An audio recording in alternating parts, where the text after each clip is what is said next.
আসলে মেলামেশাটা কতটা গুরুত্বপূর্ণ শুধুমাত্র জৈবিক কারণে নয়, শারীরিক কিছু কারণেও মেলামেশা গুরুত্বপূর্ণ।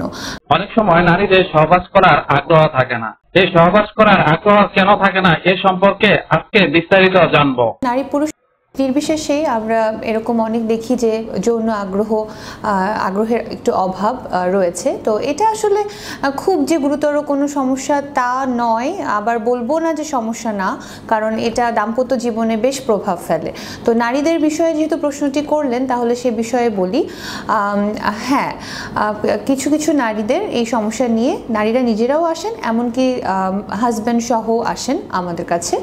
তো আমরা যে কারণগুলো বের করি যে কেন তাদের এই আগ্রহ কমে যাচ্ছে, প্রথমে আসি কিছু সাইকোলজিক্যাল ইস্যুস থাকে।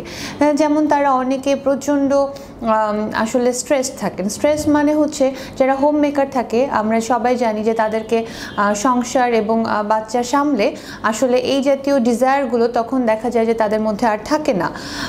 অনেকে থাকেন যে আসলে এতটাই ফ্যামিলিয়ার প্রেশারের পাশাপাশি কিছু হিস্ট্রি আমাদেরকে দেন, যেমন হচ্ছে তাদের ইন্টার রিলেশনশিপ কিছু প্রবলেম থাকে, স্বামী স্ত্রীর সম্পর্কে কিছু প্রবলেম থাকে, যার কারণে তার আসলে ইচ্ছে হয় না বা ভালো লাগে না।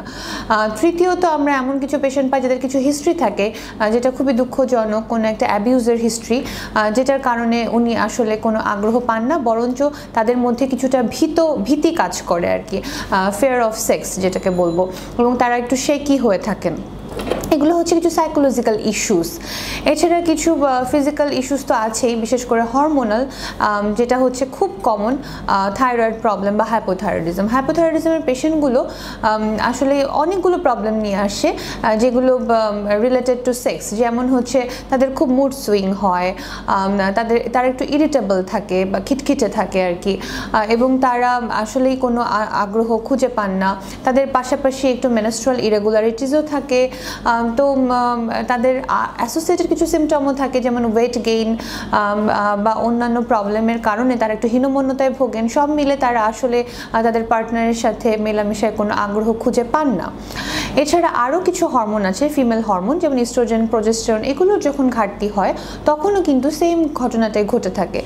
সেটা কারো কারো অটোমেটিক্যালি কিছু ডিজিজ কন্ডিশনে কমতে পারে, অথবা আমি সার্জারি, কিছু পেশেন্ট আসে যারা হিস্টেক্টমি করে এসেছেন, অলরেডি জ্বরে উঠে ফেলে এসেছেন, তাদেরও ইস্ট্রোজেন, প্রোজেস্টেরন কমে গিয়ে থাকে।